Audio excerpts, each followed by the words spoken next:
me see by a show of hands. Yeah. Right? Not bad that we chose December to have this users meeting, right? Come on down. It's a little chilly outside for us. I think it's only 82, so you'll see a lot of us Floridians with jackets on. You'll notice it at night when you go around. I'm Joe Porras. I'm the CEO of Call for Health, and I'm here with my team to go over our second annual Users Conference. We've brought in people from all over the place, some existing clients, some new clients, some potential clients, some great partners, and it's exciting to have you all here. Before I introduce our keynote speaker, I just want to briefly go over why we're here. So I want to go through a scenario of a phone call. 20 years ago. So this is how the phone call went. I'm calling, I'm dialing. Somebody answers the phone. ABC Hospice, can I help you? Yeah, this is Joe Porras, and having an issue with my mom. She's not breathing correctly. I need help. Oh, I'm sorry, what was your name? Joe Porras? Sorry, the office is closed right now. What do you mean the office is closed? They said I could reach them whenever. Wasn't the case. I went in screaming and yelling, "Who is this?" That's just the answering service. I said, I could do that better. I'm in customer service. It's something that should be better, should be taking care of those patients, but we're not. So I called my brother-in-law, Nick. Hey, Nick. Nick was an engineer in New Jersey. It was also in the cold months. I said, I have this idea, come on down to Florida. He said, no problem, I'll be there. It wasn't too hard to get him to come down to South Florida. We researched and bought a system, Telco, who's one of our partners, to be able to answer those calls. No knowledge of the business. Not even knowing how to work that system. But I said, all we need to do is answer that call better than the way I was treated. I could do that on that one phone call. I could make sure that person calling didn't have that same experience. So we sat there. We went looking for a client. After months of not having one, I got somebody to agree. They were actually in this building behind us, which is the office building, Kelly Assisted Living Services. Kelly Girls, for all of you that. And Gail Silver was the person that was in charge of that. And I'm sitting in her office, and we have all of this debt. We have no idea even how to bill for the services that we're offering. But man, I knew in my heart that I wasn't going to let somebody go through what I went through with my mom. Has to be different. And out of desperation, Miss Silver sat there and she said to me, you know, Joe, it's a great presentation and I understand what you do. She's like, but why should I choose you? And out of sheer desperation, I said, because Ms. Silver, I'm going to answer the calls better than anybody else that you could hire. And she said, no, I've heard sales presentations. Everybody says the same. Everybody says that they're going to do it better than the next person. They're going to train their staff. They're going to do all of that. And I said, Ms. Silver, I'm going to be totally honest with you. I am the staff. I said, and if you sign this contract today, I'm going to go back and I'm going to sit there and wait for your phone calls. And every phone call that comes through for you, I'm going to answer. And if I don't answer it, my brother-in-law Nick is going to answer it. And I promise you, whoever is on that end of the line is going to have a great experience. They're going to know that I care about what they're asking for. I may not be able to facilitate what they need, but I'm going to make sure that they know that I'm going to do everything in my power to help them. She signed. We went back on the start date. We sat in that office. It was a little office. We had 3 computers, a nice little futon to sleep on, and we stayed there 23 hours a day. We went home to take showers. First day that they signed the contract, no phone calls. On the second day, again, starting at 5 o'clock, they turned their lines over. We sat there, Nick and I, waiting.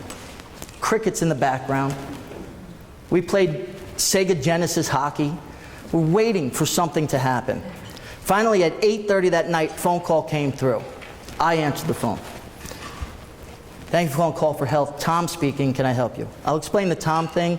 I didn't want people to know that I was also answering the call after doing the sales call, so we created names for that first couple of years. So I was Tom, I was Mary, I was Larry. It was all different names. That person called in and said, "Hi, this is Joan. My mother is a patient. Our home health aide hasn't shown up." "Joan, I understand. Can I have your name and your relationship to the patient?" "Joan, I'm the patient's daughter." "And your mother's last name? And what time was the aide supposed to be there?" She went through all of this information, and I said to her, "Joan, I'm going to reach the on-call nurse. If in 15 minutes she doesn't get back to you," because that was the protocol that Kelly Services had, "call me back, ask for me. I'm going to make sure that I escalate that call to the next person, and we will get you somebody to call you." And I hung up the phone. With that first phone call, I attained everything that we set out to do. I knew for a fact that in healthcare, it can't just be that's just the answering service. It can't just be name, number, message, goodbye. It's a relationship. But 20 years ago in healthcare, that wasn't part of the conversation. It wasn't a patient-centric industry. There weren't people like you. What you're doing today is that patient access is critical. Making sure that you're engaging them, making sure that they get off of that phone and they know you're going to take care of what they need. It's simple. It's one phone call at a time. It's still how we do things. Focus on the call is one of our mottos. That phone call. Don't worry about the last one where they yelled at you because you weren't able to get them what they wanted, or they wanted this doctor but that doctor's on call, or they wanted an appointment 2 weeks from Wednesday and you didn't have it available. Don't worry about the next call that might come in that's an emergency call. Focus on the one that you're on. Talk to that person, engage that person. Tell them what you can do, not what you can't do. That's the reason why we're here today. And from that one phone call, the first one that I made, the first one that we answered, and now nearly 20 years later, millions of phone calls later, we have hundreds of clients throughout the nation utilizing our services and utilizing our people. We want those phone calls. We dedicate to answering those calls. We dedicate to make sure that your patients, your clients, those people calling, those mothers and fathers and sisters and daughters get an experience where they have the confidence in your organization. I'm okay to be behind the scenes. I want to help you facilitate that. And we try every day to do the best that we can with that. And that's why we're here today. We want you to see what we do, some of the services that we provide for you, some of the services we provide for other people. But we also want to have the conversations. It's through meetings like this that we develop what's next. What do we need to do for you? What would you like to see? Write us your wish list. Tell us how it's going to make your process effective for your client. What do you need to see in your area? What can we do better? Help us to provide it for you. A lot of you that are our clients, relations people, are people that are there talking to you, building that call flow. I know we're going to come through it, some of the time. So some of our new clients, I know Dr. Gesker is going to do a presentation on our services. When you see a call flow from Call for Health, right? It's just an easy phone call. All right, well, let's draw this out. By the time we're done with a call flow, that person calling in for even the address to the office, there's boxes, there's squares, there's triangles, there's circles, this goes around this way, just to get that phone call, because that's how important it is. It's a key. It's a reflection on who you are as an organization. That first person answering the phone, you don't know who's on that other line. So that needs to be a very strong first impression. So, with that, again, I want to thank you. Ask as many questions as possible. We're transparent in all that we do, and we're happy to engage in any type of conversation. Our staff will be here throughout the day. And again, welcome, and let's give ourselves a round of applause.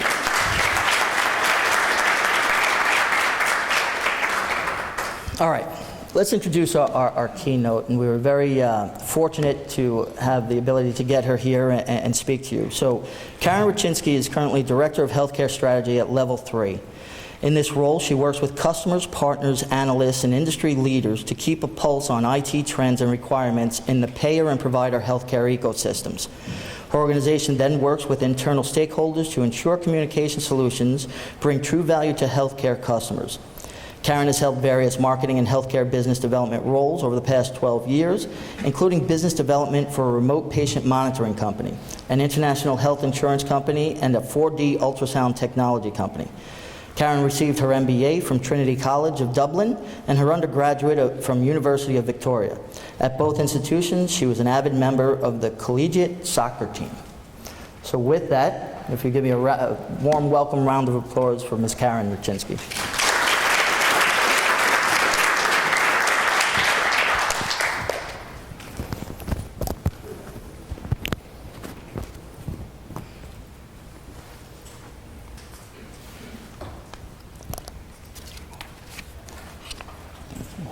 Perfect, thank you.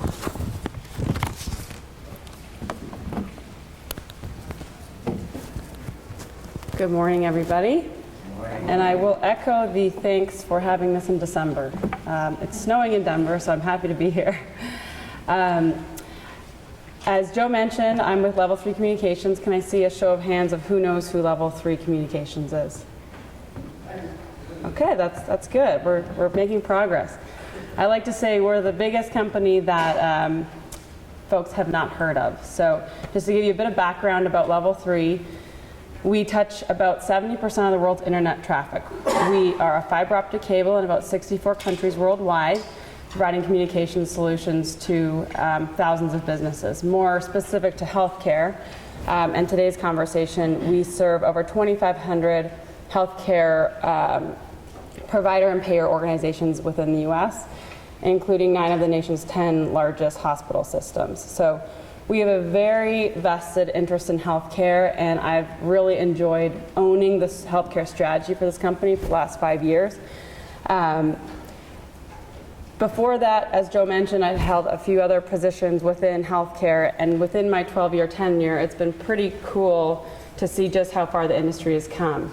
And today I'm going to talk about where the industry is going over the next 12 years, right? And I want to talk through what it means to us at a personal level, what it means to us at a national level, and of course what the implications are for our IT organizations, and the considerations and implications from a network infrastructure perspective.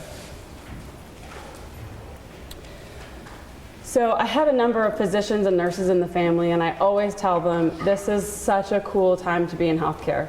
With the digitization of our information, with machine-to-machine learning and analytics and predictalytics, there's just going to be so much innovation that's happening.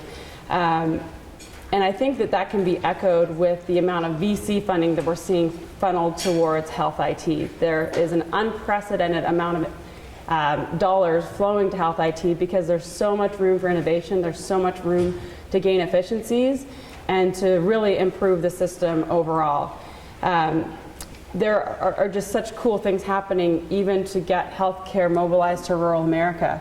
I know there's some folks from NeuroCall in the room, and that's a solution that hits close to home for me because my mother had a stroke 3 years ago, and in the first 90 minutes, that is a critical time frame to get the right neurologist in touch with the patient to figure out what type of stroke it is and what the correct action of care is. And to be able to have world-class neurologists in touch with folks in rural America, it's really cool and really life-impacting things. So, like I said, there's a lot of really great innovation going on in healthcare, and for us folks that work in healthcare IT from a 8 to 5 basis, it's motivating for us, but it's also motivating, as Joe mentioned earlier, for us as individuals, right? We all have families, mothers, children, spouses that are leveraging the healthcare systems that are patients ourselves, and so not only do we get to see the progress impact us from a career perspective, but we also have a vested interest as a patient, right? And so today I'm going to talk a little bit about, from a patient perspective, what's happening and how it impacts us at a personal level. And there really has been an absolute explosion in connected health technologies, right? tons of us have Fitbits and smartwatches, and intelligent clothing, I think, is going to be the next big thing. There's a lot of next big things, so that would just be one example. You know, there's 100,000 plus apps on the healthcare apps on the Android and Apple store. And what this means is that these tools really are the impetus and the tipping point for at least me that show the personalization and the mobilization of healthcare is happening, right? We as individuals have to demand access to our records. We have to want to understand, hey, I'm only taking 5,000 steps a day. I need to get away from my computer for an hour, right? And these are things that we didn't necessarily know to think about before, but we've got tools that are being given to us, that are being handed to us on our new iPhones that just track that for us, and it's pretty cool information, and it's the right trajectory forward. There's also a lot of cool tools that physicians are in fact prescribing, not even just the tools that we're buying. So I have a 3-year-old, and I found myself in the emergency room on a Sunday for what I was sure was an earache or an ear infection. And you know, $300 later and 2 hours in the hospital, I got my prescription. I mean, it would be much more effective if I could go to Walgreens, get a plug-in, put it in my son's ear, and figure out exactly, yes, in fact, there's an earache. I can text it to my doctor. I can text it to my concierge service or my nurse practitioner, whoever it may be, and get that prescription within a few minutes. That's a far more effective use of our healthcare system, and it's a far better experience for me as a mother and my son as a patient.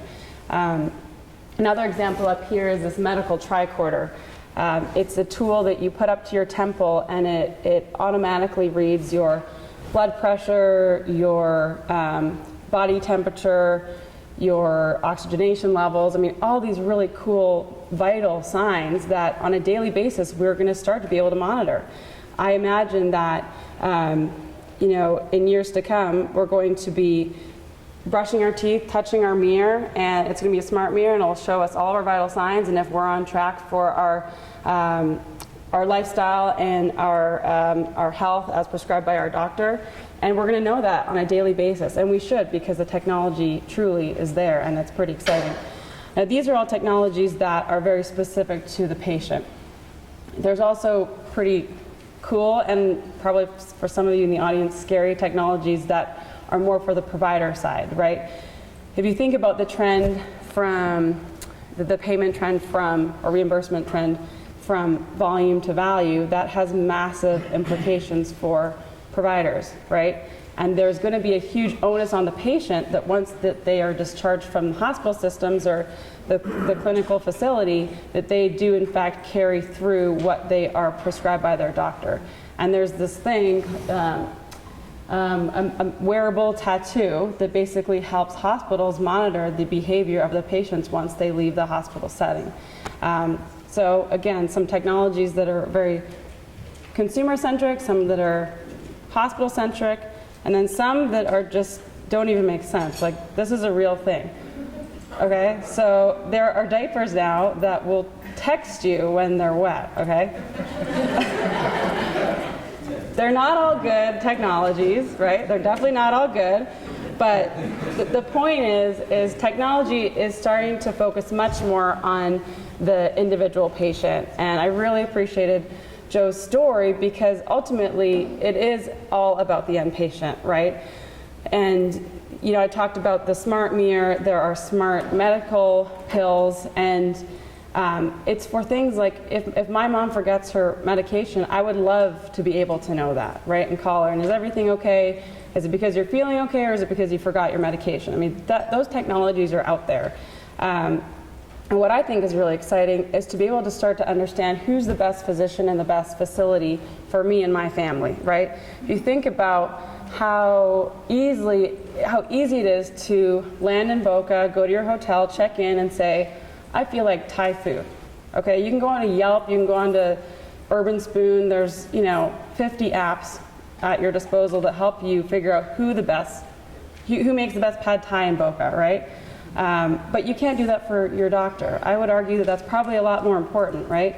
So I think it's really exciting where we're going, and it is all about the end patient. And when I talk to the folks from Call for Health, and they keep talking about compassion and the patient experience, that is really impactful, because again, we all use healthcare, and we all want to be the person that calls somebody and they care and they're routing us to the right person with the right amount of urgency.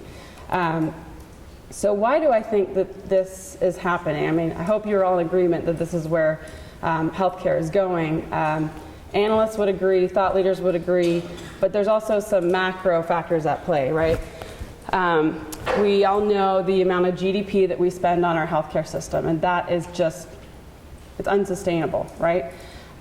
There's also a couple other big macro trends, right? Chronic conditions and aging demographics. Those factors would lead us to believe that 17% of GDP is not going down anytime soon. And that's why there's such a critical requirement to be more efficient in our system, and I truly believe that IT is in the driver's seat. Because if you look at the trends that are being driven by chronic conditions, aging demographics, and the economic impact of healthcare, it means better access to compute cycles. It means more complex, connected care critical applications. It means scaling to the end patients. It means turning up and turning down locations as quickly as possible and making the medical-centered home a reality. All of those things really rely heavily on IT. And so when I say it's an exciting time to be in healthcare, I also know it's a very stressful time to be in healthcare IT, right? And when we talk to some of our customers, what we're hearing them say is, all of this cool stuff is happening, but we're the last to know about these applications, and at the same time we're being required to support 24/7, 365 uptime and utmost application performance.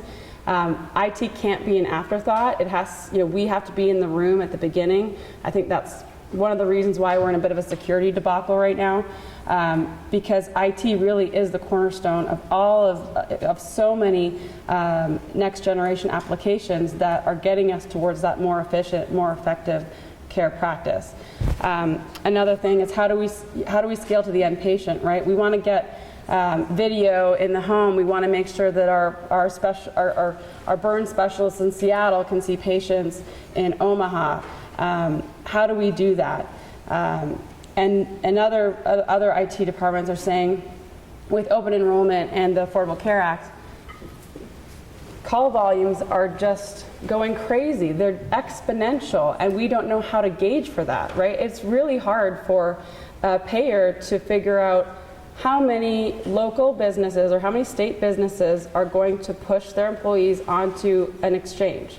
How many Americans are going to decide this year to pick up the phone and purchase their own health care? That's a really hard number to quantify. And so these are challenges that I know a lot of IT teams are working through. And I would say that these are some of these challenges are, 2, 3, 5 years out, but some of them are real today type challenges, right? So I'm going to go through a couple use cases that we're hearing from IT departments. The first one is scaling on demand to patient volumes. There's hurricane season in Florida, there's winter storms in Denver, and when these weather events happen, we see a surge in patient volumes, right? We see surges in patient volumes when snowbirds come down to Florida. We see surges in patient volumes when there's a whooping cough epidemic, right? How do hospital systems or clinical networks effectively scale? Well, imagine if you could have a triage system. Imagine if your patients knew to log onto your app, to put down their symptoms, and they could get in touch with a nurse practitioner, potentially through a call for help, right? Imagine if somebody could, before they left their home, understand where the right facility is to go to instead of just going to the biggest, the biggest, closest hospital, right? And wait for 3 to 5 hours. I mean, that doesn't make sense for the hospital, that doesn't make sense for the patient, and there are technologies out there that can help triage pre-hospital trip, right? Or imagine if it does make sense for you to go to the emergency room, but you have a 2-hour wait. what if you handed out iPads within the waiting room and they could connect with doctors who are sitting idle in Chicago but work for the same system? I mean, these are all things that we can already do, but at the end of the day, still rely on IT infrastructure to make that happen and make those perform, right? Another example would be, imagine consistent financial modeling overnight, okay? With the transition from volume to value, I know all the CFOs in the room are trying to think through, how do we know what our financial position is throughout the year, right? I know that might not be a total reality today, but in years to come, understanding where you stand with regards to the quality outcomes is going to be interesting, right? You're going to have to leverage big data and figure out what your how your quality outcomes relate to the benchmark. And accessing compute cycles in the cloud, for example, for an hour or two at night is something that you're going to want to do. We have clients that own, a system of 10 clinics in Oregon that I can think of that have a flexible, dynamic network that allows them to back up all their PACS images for 1 hour a night, so that they're not dictating their entire bandwidth based on peak demand.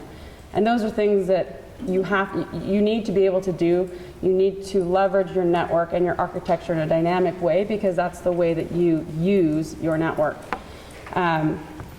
Another example would be spikes in patient volumes during open enrollment.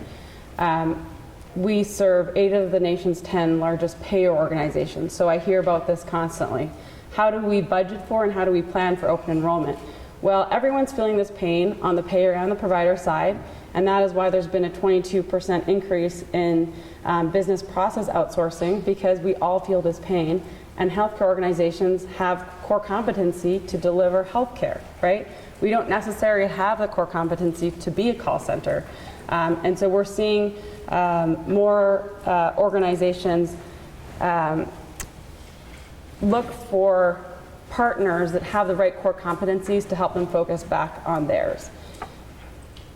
And the reason why I'm bringing this all together is that not only is there going to be a huge transition to empowering and informing the end patient, but there's going to be far more applications even within the provider and clinical setting itself. And those applications are going to be consumed as a service. And because applications are being consumed as a service, the network absolutely has to be consumed as a service. Applications are dynamic, they're bursty, right? And the network has to respond in concert. And so Level 3 being a network provider, our vision is to deliver a dynamic network that responds to your evolving needs, right? Historically, we've done this staircase approach where you say, okay, we've hit the max, our applications aren't running very well, we know we're loading on, we know our data growth is X, and our plans are Y, and so we're going to bump it up again. Well, that's not necessarily how you consume. How you consume is through this red line, right? It varies, it's dynamic. And so our vision is that the network will evolve from circuits and pipes and step functions to intelligent networks that have machine-to-machine learning that you can program to say, once you meet this capacity, bump it up until we don't need it anymore, or during this time of night when we do all of our record backups, bump it up every night from 2 to 3 a.m. We want smart, intelligent networks to be a reality, and in many cases they are, and we're delivering those to our end customers. And the reason why I think it's so critical for that to happen is because I know in 10 years, and even today in many cases, but in 10 years it'll be much more so about the end patient. And it has to be, right? Because the physicians in my family are saying, I'm scared because if my paycheck is tied to my patients, how do I have control over what they're going to do once they leave the 4 walls of my hospital? And that is a very scary thing to think through. And it's not easy, there's no easy answer to that, but I know that the tools, the wearables, the the way that we can mobilize information and personalize information to our end patients is really going to help us get there. But ultimately, IT's in the driver's seat to make that happen. And level 3, with all our healthcare customers that we have, you know, I think it's exciting. I know the companies behind me in supporting healthcare. We build to hundreds of healthcare facilities every year because it's a vertical that we really want to support. It's a vertical that needs 24/7, 365 uptime, that needs dynamic network, and that's something that we can deliver exceptionally well. So it's pretty exciting to be here today and to just continue to see where the healthcare system is evolving to. So thank you so much for your time. I think I ended it on the early side. So I'd love to take any questions or comments or anything to discuss further. Yeah. I have a question. So about this is kind of like the mobile technology and all the apps. Are you seeing more and more of your clients asking for help to get access to these apps? Right within the hospital setting itself, are they asking you, your company, to help them with what technology should they be looking at or evolving to? That part of the role. So what companies are asking, they know that that's the end game, right? Right. I think there's obviously a very wide spectrum of technology adoption in healthcare. So there's the Options of the world that they actually have they've tried to mimic the Apple Store. And when somebody gets discharged from the hospital, they walk through the Apple Store and they say, here's what my doctor prescribed me, here's what I'm at risk for, here's my profile. And they will suggest mHealth applications for them to download on their own phone. So I would say that's probably one of the more visionary. They're ahead of the game a little bit, right? Because but it's a vested interest, right? Of course. Of course. And then but when you're talking to kind of the health IT staff, they know that's going to be inevitable, but they also know that they have to manage their internal applications first. They've got to get that fixed.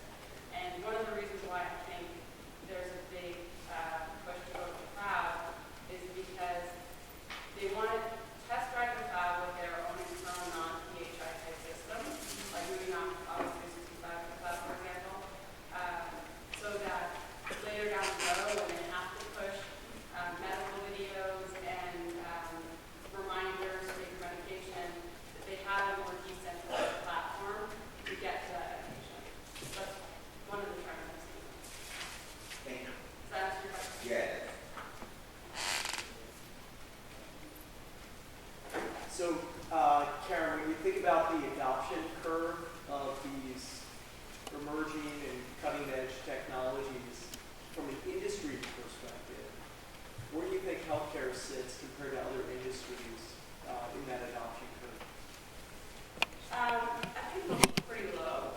I went to Gartner and sat in on healthcare vertical earlier this year, and they did a really, the Gartner healthcare analyst team did a really interesting presentation because they talked about how we always dog ourselves for being so behind the curve, but there are elements of healthcare that are advanced, right?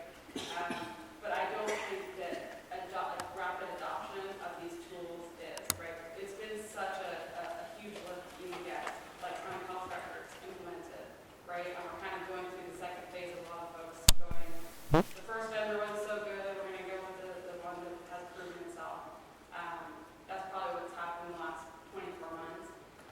So I think once those types of core applications are in place, the ancillary applications will grow within the hospital organization, and then hopefully doctors will